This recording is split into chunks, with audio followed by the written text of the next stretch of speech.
Hello, everybody. Welcome to the Buckeye Weekly Podcast. I am Tony Gerdeman, here as always with Tom Orr. Tom, how's it going? Tony, I saw some very exciting news in the Cincinnati Enquirer on Friday. Do you remember starting lineup figures from back in the 80s? Yeah. Mm-hmm. They are apparently coming back. Cincinnati, I didn't realize it was a Bengals punter from back then who actually invented those. And they were manufactured by Kenner, which was based in Cincinnati, apparently. They are now coming back. I am super interested in, well, first of all, before we get to anything substantial, Tony, which was your favorite starting lineup figure when you were a kid? Well, Tom, this actually hits pretty close to home because I knew of them, but I could not afford them. So what I would do is I would just have a starting 9 of my Star Wars guys. And, the lightsaber becomes a bat. And Luke Skywalker bats third in the lineup. Han Solo, of course, is cleanup. And you go from there. And, of course, R2-D2 is leadoff. But what about you? Who was your favorite? I was, of course, a Mets fan. And there was one of Gary Carter catching a pop-up. I was a big fan of the Gary Carter, the Gary Carter starting lineup figure. I'm trying to correspond through the Cubs lineup of the mid to late 80s with Andre Star Dawson. Wars. Yeah, I mean, who's Chewbacca? I'm trying to think who was the big hulking, Leon Durham was a big hulking dude, so maybe he was Chewbacca. Ryan Sandberg would have to be Luke, right? Sort of the hero of the whole thing. Jody Davis is Han Solo. Jody Davis is Han Solo, definitely. Mm-hmm. Yeah, mm-hmm. And Sean Dunston is C-3PO? I don't know. Yeah, who had the strongest arm in the Star Wars universe, and whoever that was Sean Dunston. That guy, I don't know how he didn't throw a ball through a first baseman at some point. That was he was always incredible. And back in those days, there was no netting or anything behind first base, and I would, of all the seats in Wrigley Field that I do not want, it would be whoever sitting behind Leon Durham or Mark Grace or whatever. It's I don't need to be in that line of fire, and no thank you. And I can't get past the Gary Carter thing, where obviously one of my favorites as well. I played catcher in baseball, and over 300 home runs, I believe, a fantastic perm. But well, no, my curls are natural. Don't you worry, Tom. But of all of the things that all of his poses that could have been, it's catching a pop up. Yeah, I don't know. That was the one that they chose. I had the Darryl Strawberry and the Dwight Gooden, I think, too. Maybe the Keith Hernandez, but yeah. Is Darryl Strawberry is he's already swung and his bat is down by his feet, or is it the batting stance? I think he had already swung. Gary Carter is the only one that I clearly remember exactly what it looked like. And those are one of those things where if you had left them in the package, I'm sure they're worth a lot of money now, but I like a stupid child, removed all of them from the packaging and played with them like an idiot kid. Mm-hmm. But fortunately, I have all of my late 80s Topps baseball cards very neatly in plastic binders. So those, I haven't looked at a Beckett in a while, but I'm sure they're worth millions. So if I suddenly disappear from this podcast, just assume that I have retired off of my baseball card earnings. Yes, we could do an 80s baseball card show, and mine are all in the garage and makeshift boxes that I created from cereal boxes as a kid that I still have. Because cereal boxes break down into baseball card boxes tremendously well. The width is the exact same. You do some cutting and you fold it and it's perfect. And yeah, so I've got so many Jose Akendos if you would like to trade.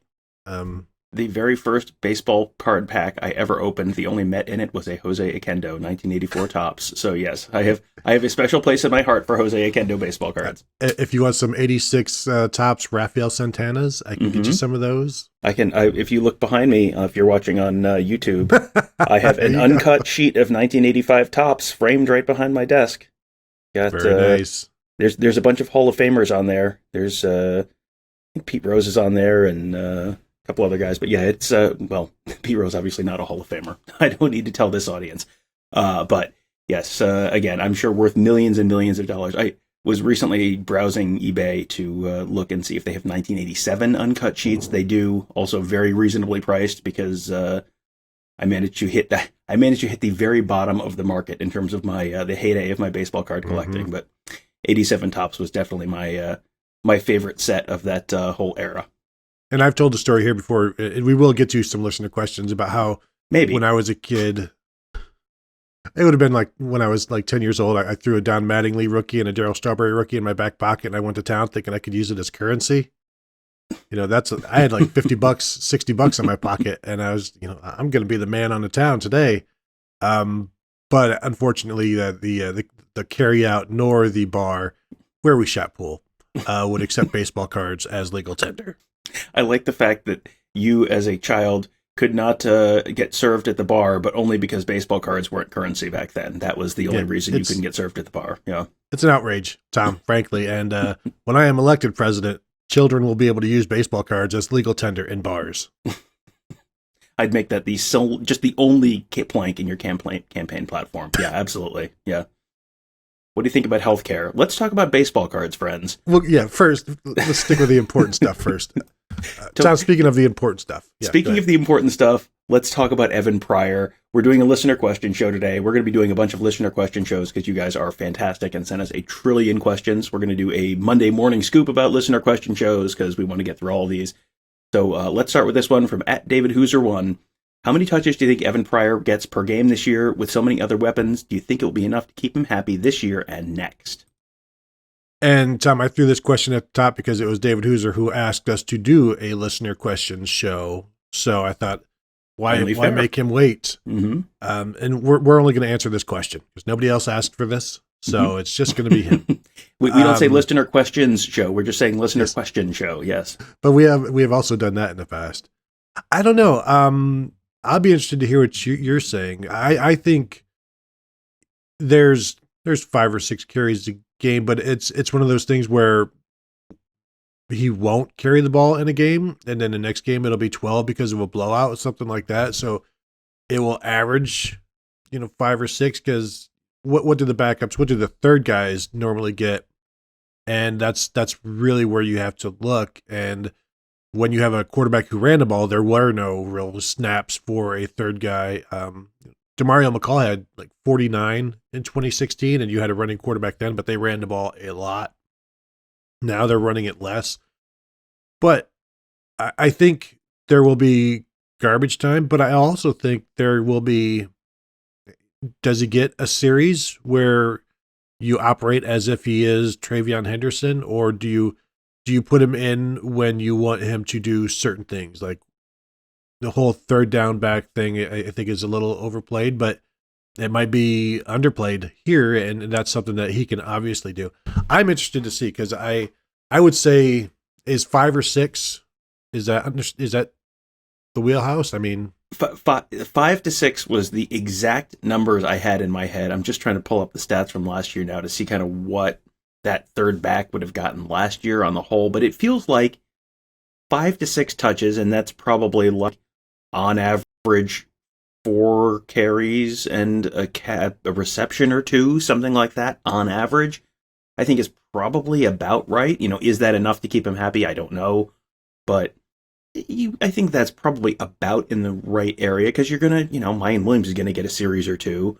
Travion Henderson obviously is going to be the main running back, but I think that's enough that you feel involved, and you're going to have probably, you assume Dallin Hayden probably is going to redshirt, probably, but, he's probably getting carries against Arkansas State and Toledo and Rutgers or whoever, and there are probably games where Evan Pryor doesn't get touches, but, on average, I think 5 to 6 is probably right in the wheelhouse of the right answer. Because you look at last year, and I think you kind of have to throw last year out because of the injuries, and because Master Teague was third on the team with 66 rushes, Mayan Williams was second with 71, and Master Teague played in 7 games. Mayan Williams missed a couple of games. Mm-hmm. If you go back to 2018, which was the last time they had another throwing quarterback, the third largest amount of carries among running backs is Master Teague again, but he only had 17 because it was J.K. Dobbins and it was Mike Weber. And those two combined for 400 carries, which is those two combined for like 22 fewer carries than the entire Ohio State team had last year. And that's probably actually they had more carries because they're factoring in the sacks here with last year's numbers. But how much? The second part of that question is can you give him enough to keep him around for 3 years? Because the same thing is going to happen next year, where you're going to have Travion Henderson back, and you assume you're going to have Mayan Williams back. He's probably going to want to have a larger role, but again, if he shows what he can do, then you're going to give him a larger role. And we have seen other teams operate with 3 running backs over the years, and Alabama has done it. Of course, Auburn did it way back when with Cadillac Williams, Ronnie Brown, and Brandon Jacobs. I mean, that's as modern as you could get in today's college football, Tom. Yeah, exactly. Nothing has changed since 2000 and what was that, 4? I mean, this is one of these things, right? I look it up and then I turn to dust because it's been 20 years somehow. Last year Evan Pryor had 21 carries, 101 yards on the ground, or 98 yards on the ground. Marcus Crowley had 20 carries, 103 yards on the ground. I mean, it doesn't feel like Marcus Crowley is probably going to be getting a lot of carries this fall, just based on the conversations around his health. So, if Pryor ends up with those 40 carries, and he had 2 receptions last year, and you get him to 15 receptions this year, that feels like that's about right, 55-ish touches, something like that. That's, you're right in that 5-ish range per game. And then the question is, did he come to Ohio State expecting to be like the main running back? He has never struck me as the guy who's going to be like the main 25 carries a game kind of running back for this team. He's he's absolutely has a role, but that's not the role. So I don't know what his expectation was in terms of what he's going to have, in terms of number of touches. Is he only going to be happy with 15, 20 touches a game? I don't know that he's getting that, especially this year, but 5 to 6 and, some kind of a significant role on, I think that feels about right to me. I think if he was expecting 15 or 20 carries, he wouldn't have fought so hard to get Travion Henderson in this class with him. Right. Where they understood they were coming in together. And if you look at what he did last year in his 4 games, it was 5 or 6 touches. Mm-hmm. So, and you look at the running backs now coming out of college, it's an advantage to not have 25 touches a game for 3 years. Like, you don't want, with the way running backs wear down, having a couple running backs in the class. One of the reasons guys don't mind having multiple running backs in the class is because then some of those touches are getting spread out a little bit more, and you're not getting worn down. You're not getting so beat up. And then when you get to the NFL, you've got a little more tread left on the tires. Because, what's the average career of an NFL running back? That's one of those stats that gets thrown around. Like 3.5 years? Yeah, it's like 3.5 years, something like that. Yeah, and the reason is because, you have guys who are getting, like Alabama running backs. Why was Trent Richardson not so great in the NFL? Well, part of it was Nick Saban was running him into a brick wall 40 times a game in college, and that wears your body down. So yeah, that's it is not necessarily a bad thing to only have, if he has 6 touches a game this year and 10 touches a game in 2023, 12 touches a game in 2023, that's maybe not a bad thing. And then if he's off to the NFL, you're gonna be relatively fresh, headed off to the NFL after 2023, 2024, whatever it is. So 5 touches a game doesn't sound like a lot, but when you think about it over the course of the season, it's probably going to put him behind just 2 running backs and maybe 3 receivers. So it's like he's going to be 6th on the team in touches. Mm-hmm. Yeah, and that feels about right. And there's so many guys who they need to get the ball to, and you go through the wide receiver room. It's like, you don't want to take touches away from Jackson Smith and Jigba or Marvin Harrison or Emeka Egbuka or Julian Fleming or Jaden Ballard or Joe Royer or all of a sudden it's like, and then you haven't gotten even the running backs. It's yet. It's like there are only, unless they're running 120 plays a game on offense, which seems statistically unlikely. There are only so many touches to go around. So that's kind of life in this offense, I think. But if they're winning and they're you're getting a consistent role as part of a winning explosive offense, like that's probably, you would think that's probably enough to keep them happy. Next one from @BCS Buck. Jim Knowles effect. From what you've seen and heard, how improved does the defense get this year? Do any of the following move to the top 10? And I'll just run through the 2021 stats here. They were 60th in total defense. Total defense is a terrible stat. Never use it. 38th in scoring defense. 96th in third down conversion defense. 92nd in first down defense. 88th in red zone defense. 50th in team passing efficiency defense. Tony, which of those do you think they are best in? I know. Oh gosh, the whole total defense thing. It's like, well, Ohio State's going to score a bunch of points and get the ball back to the defense. They're not really going to sit on the ball and eat the clock. So I don't know that will be they'll be top 10 there or will be best. I think that passing efficiency defense will be interesting to follow, and I think the biggest jump will be third down conversion defense, where there'll be fewer third and shorts. But I think they will be. Do I want to say top 10 in scoring defense? I kind of top 10 is difficult. Like, I think they're going to be top 20 in a lot of stuff. How about Tom? I will say, given how good the secondary looked in the spring game, and really, if you don't make a large judgment based off of the spring game, you're doing this wrong. I'm going to say they will be highest in team pass efficiency defense. I think that's a good answer there. And, none of these are the stats. In full transparency here, I will give you absolute credit for being the one who went through and put all of these numbers together. And now in podcast platform. BCS Buck did that. Oh, BCS Buck did that? Okay. Yes. So never mind. I will give I will give you credit for nothing. I think the one issue you will have with all of these is none of these are like situationally adjusted. So if Ohio State is up 60-2 on Rutgers in the middle of the third quarter, you have the more kind of like advanced holistic numbers like SP plus defense, which filter out the garbage time, so that if you have your third string defense in, it's filtering out the fact that it's 60-2, and if Rutgers scores 17 points in the fourth quarter, it doesn't matter at all. That those will not be filtered out from the scoring defense stats. So I think that's one thing to just sort of keep in mind is, these are not necessarily the most, these are a little bit more basic numbers that are not necessarily always going to be truly reflective of things. But yeah, I think the team passing efficiency defense is going to be a big jump from 50th. The third down conversion from 96th, third down conversion. One of the big reasons they gave up so many third downs was because they could not get off the field when the other team was throwing passes because they were running.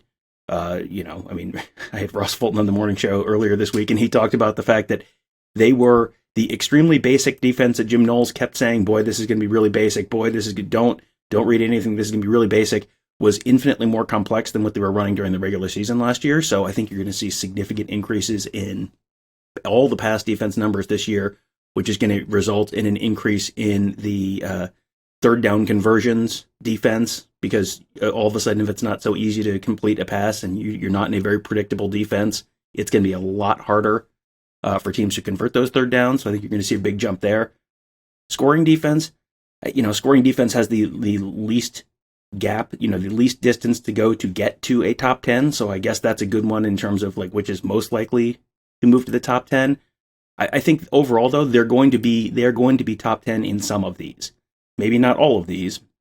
Maybe not in, I think it's reasonable to think they might be top 10 in SP plus this year. Because they were only, I forget where they ended up last year. It was in the mid 20s, low 30s maybe in terms of defense. And, them getting to 10 in that might be more meaningful to me than anything else they could do. So yeah, I think them being a top 10 defense this year is well within the bounds of reality. And with the offense they should have, if they have a top 10 defense, boy, this is going to be a pretty good season in Columbus. Yeah, I listened to the Morning Scoop with Ross, and right away he said they ran 10 or 11 coverages, which was in the spring game, which is more than he ever saw them run last year, through the entirety of the season or whatever. And boy, that's one of those that's a spicy. That just catches you off guard. You're like, but aren't they all professionals last year? Like, Well, they all got paid. I mean, well, so I don't want to slag on Kerry Combs and Matt Barnes, but I think there's you look at what the market has decided about those guys, and Matt Barnes is coordinating for an AAC team this year, and Kerry Combs is a position coach for an AAC team this year. Now, Kerry Combs, I think, could very easily be a position coach for a Power 5 team. I think if Kerry Combs wanted to be a defensive backs coach for Ohio State, Kerry Combs could probably still be there, and Ohio State would be a good thing for Ohio State in some ways, and recruiting and all of that. But that was not they didn't get hired. Nick Saban wasn't swooping in to hire either of those guys either. So that's Ryan Day. Ryan Day took a chance on Kerry Combs, and it didn't end up working out. And that just because you're not good at one thing doesn't mean you're not good at a bunch of other things. But it just didn't work out with Kerry Combs, and it didn't really work out with Matt Barnes. And so this year's, I think you're going to see an appreciable improvement in this year's Ohio State defense. So that's that's not a you should have no ill will towards either of those guys. They did their best. They think they had a pretty good team at Ohio State. But yeah, I think this should be you should see an appreciable improvement in this year's Ohio State defense. Another one from @BCS Buck. Since you watch Michigan, how much did they lose from last year? What do they have returning? Was last year an aberration, and will they regress to the mean? Or a harbinger of things to come? A deep dive on them would be appreciated. I mean, we'll probably do a Michigan Monday post-spring show at some point, probably. We should probably do that at some point. But, I think, did you watch their spring game? I have not yet. Now, we did you? If JJ McCarthy's not there, so there's nothing to watch right now, is how I view it now. I will say we did back in late January, we did what Michigan lost on offense, what they lost and have returning on defense. So there's 75 minutes of a deep dive, 2 shows that we did on who's coming back and who's gone from Michigan. If you guys want to grab that and listen to that. Now, there was a Twitter question a couple of days ago, which was like, what's a bold prediction for college football this year that you would put money on? And I said Michigan being 11-0 coming into Ohio State. They have 3 toss-up games this year, if you're not counting Nebraska as a toss-up, and I don't know that I am yet. We'll see with Nebraska, but that's on the road at Iowa, home against Michigan State and Penn State. So 3 toss-ups, and only one of them is on the road. I tend to think they lose at Iowa, but has more to do with just like situation and history than necessarily a team versus a team. They should win those games at home, but should win isn't something that normally goes along with Michigan football. I think they'll be 11-0? No, but would I throw $20 on it and gladly accept my $150? Sure. Yeah, I think there's a real possibility that between Ohio State and Michigan, they come in this year at 21-1 between the two of them, or 20-2 between the two of them. That's, that is, I mean, you look at their non-conference schedule this year, and I don't have it in front of me, but if I remember right, it's Hawaii and Colorado State and UConn, I think. I think so, yeah. It's just, it's like you are, and you can say, well, Colorado State's been good at some point in the past. Nope. Colorado State has a first-year head coach, and it is because Steve Addazio flew that plane straight into the side of the mountain. And UConn football has a first-year head coach, and it is because Randy Edsall flew that plane straight into the side of a mountain. Todd Graham at Hawaii. Go ahead and Google the San Francisco, I think it's SF Gate article on Todd Graham's tenure at Hawaii. There's mountains in Hawaii. There's a plane in the side of the mountain. Like, it is like, volcano. Oh boy, it is. Yes, Todd Graham flew the plane straight into the volcano. And those are all programs where not good programs, starting from scratch, first-year coaches, like that might legitimately be the single worst non-conference schedule in the entire country of any team. So they're going to be 3-0 non-conference. You've got some games that are, I mean, you mentioned the toss-up games, like, okay. I've got it here if you want to run through it. Sure, go ahead. Like week 4 is Maryland at home. Win. Then it's at Iowa. Yeah, that's kind of the question mark just because of, I probably do not need to lecture Ohio State fans on the history of at Iowa, so go on. Now, interesting. We'll see. The next one is at Indiana. Which Indiana are we talking about, and where are they? Indiana, last year there was a wild overreaction, and I will absolutely cap to being part of that wild overreaction to the previous year. I think there's probably a wild overreaction the other direction this year, where they are neither as good as they were 2 years ago, nor as bad as they were last year. So, I mean, figure Indiana is between a 5 to 7 win team this year, probably. So that's a team Michigan should beat. Right. Then next week is Penn State at home. Yeah, I mean that's one it's closer, but you should win. Yep. Then they have a week off. Then they host Michigan State. Mm-hmm. Again, he has yet to beat Mel Tucker, so that's something. Kenneth Walker is not walking through those doors. He is not, but I mean that's Kenneth Walker wasn't there in 2020 either, so right, exactly. Yeah, I mean that'll be an interesting one to see. I don't really know what to expect from Michigan State, but that is one of the more throw the records out kind of rivalries over the last 10 to 15 years. So, and specifically a throw the records out when Michigan looks like they have a better team.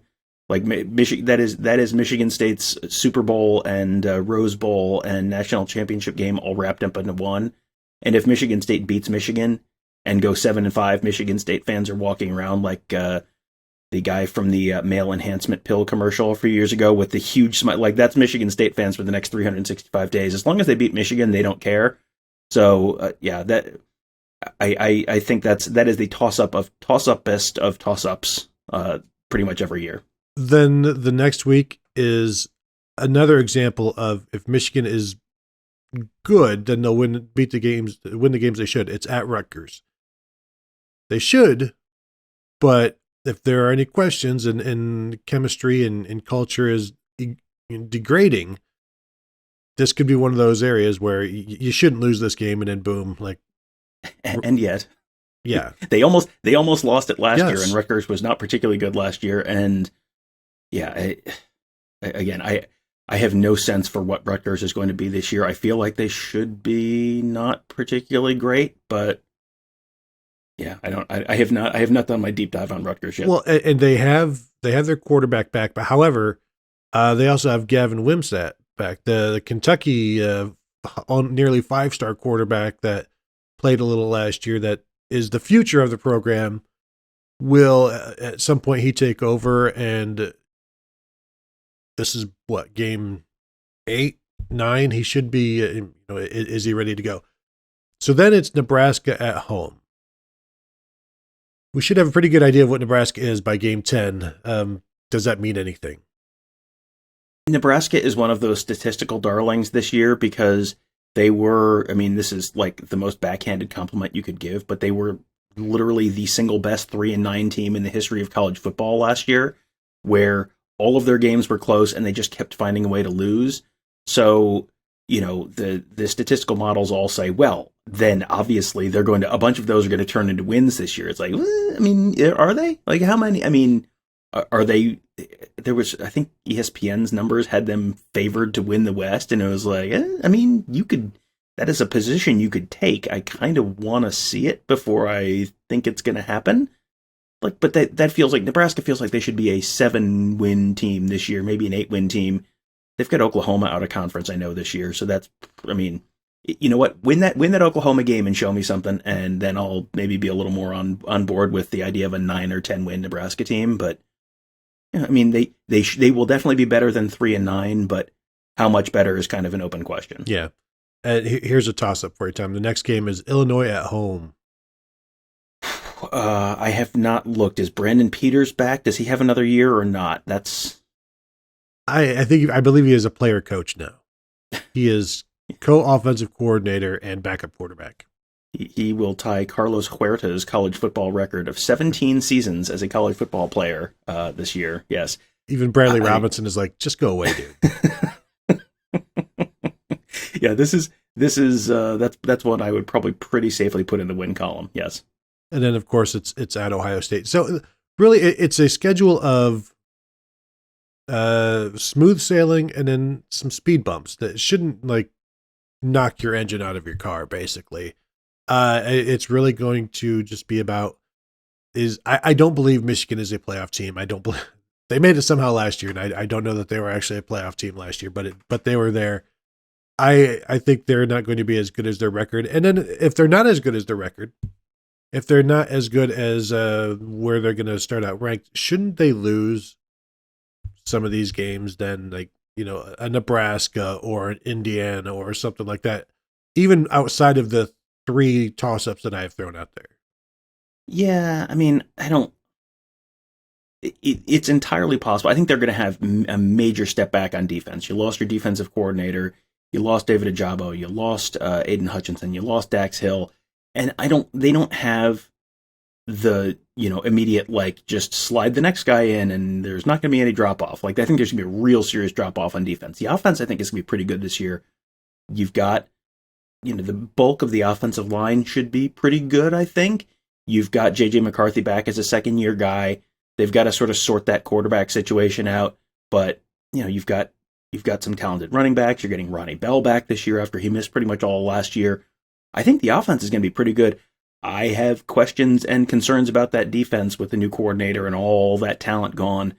And, you know, this, you know, I mean, maybe they have the talent to replace some of those guys, but it just, I mean, you just sort of get the sense that the trip to Columbus is not going to go well for them with a focused Ohio State team and an angry Ohio State team. And you know, I think an angry Ohio State coaching staff, and it just, that seems like that's not going to go well for them. But they might come in with a real shiny record, and then game day's there, and you know, the big noon kickoff show is there, and everyone's there, and it's the spotlight's on them, and then you know, it feels a little like that could end up like the 2000, maybe not quite as high scoring as the 2018 game, but you know, some variation of that where Michigan's like scoring some points. It's like, oh man, they're going to, you know, this is really going to be a shootout. And then all of a sudden it's sort of more of a one directional shootout. That sort of feels like how that game's going to go this year. But, you know, again, it is very early.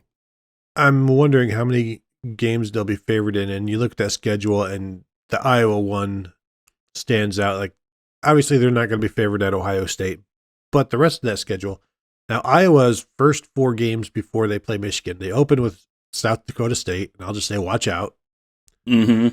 And then it's Iowa State at home, and again, watch out. And then it's Nevada, and then it's at Rutgers. And again, Tom, this is Iowa. You don't know how many points are they going to score on the road. I don't know, 7, 17? And can Rutgers score 18? Yeah, and that's the kind of, like, Iowa on the road is always a little bit to me like those Tony Bennett Virginia teams where it's like, man, that defense is ferocious. Do you remember why Tony Bennett and Virginia lost to UMBC as a 1 versus 16? It's because when you're trying to win every game 45-43 in basketball, your margin of error is relatively small. That was Michigan against Rutgers last year. It was 20-13, and it was like, well, we're just going to score 20 points. And I think they had 20 points at halftime. I was like, all right, well, this is probably plenty. And then Rutgers has the ball down 7, you know, in the final minutes of the game, driving to try and tie or win the game. You know, if you're trying to play with these fine margins, you will get burned sometimes. And you have seen Iowa. I mean, how many early season FCS games or like not very good opponent games have you seen where Iowa is at least playing like a 1-score game against a team they should just be, you know, they have infinitely more talent than, and then all of a sudden it's like, why is Iowa, you know, versus, I don't know, Drake or whatever it is, like I think they had North Dakota State a couple years ago.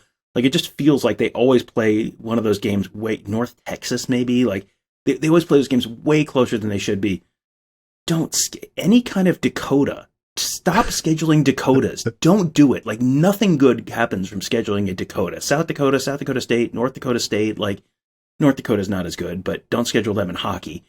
Just like, what are you doing? Like, why would you do that to yourself? You have nothing to gain. It's like scheduling a service academy. Like, you have nothing to gain. It's going to be a miserable game. Your fans are going to leave the stadium angry. Like, don't do that. Why are you doing that to yourself? But last year they beat Colorado State by 10. You mentioned how terrible Colorado State was, and that was a rough game. 2017, a 17-point tough win over North Texas. It's, in the past they've had their losses to the FCS teams, and 2016, for instance, 23-21 loss to North Dakota State. So it's like, that's just who they're not who they are early in the season. They obviously get better. It's a developmental program. So I would, I guess I'd be pretty surprised if Iowa walks in there 4-0, even though, or walks into their home stadium 4-0 against Michigan, even though they should be favored in all four of those matchups. But I think you look at Michigan's schedule and they're going to be favored in all but one, maybe two games. And so they should win those. But that goes back to hardball ball, trestle ball, these close games. You're a conservative guy, and so that lends itself to close games. And then randomly there'll be a 60-point outburst, and it's like, Michigan's offense is amazing. But Iowa did that against Maryland last year. Does it really mean the offense is all that amazing? No. But, Tom, do we want to wrap it up? Do you want to go one more? Do we? Let's go ahead and close it there. Sure. We can close it there, and then we're going to have we'll do a morning scoop show on for Monday morning with more of these questions, and then we have a million more of them. So we'll do a bunch of Buckeye Weeklies next week. We got a lot of, we have a Better Call Saul question that I can't wait for you to answer, because I've watched about 3 episodes of it and haven't gone any further into the season. I don't watch a lot of TV. But you watch Breaking Bad. I watched all of Breaking Bad. Yes, I have 17 minutes of free time every week now. So turns out that coaching 2 youth sports teams and working 2 jobs, and it turns out there's a finite amount of time in the week. And Tony, got to watch the Mets games. So that is how I spend my 17 minutes of free time every week. So you finally get a break, and how do you reward yourself? By misery. Good job, masochist. Winningest team in Major League Baseball as of this moment. I hope you're listening to this podcast very soon. I'm not sure how long it's going to last, but they just took 3 or 4 for the Giants, so feeling pretty good right now. All right, then that will do it.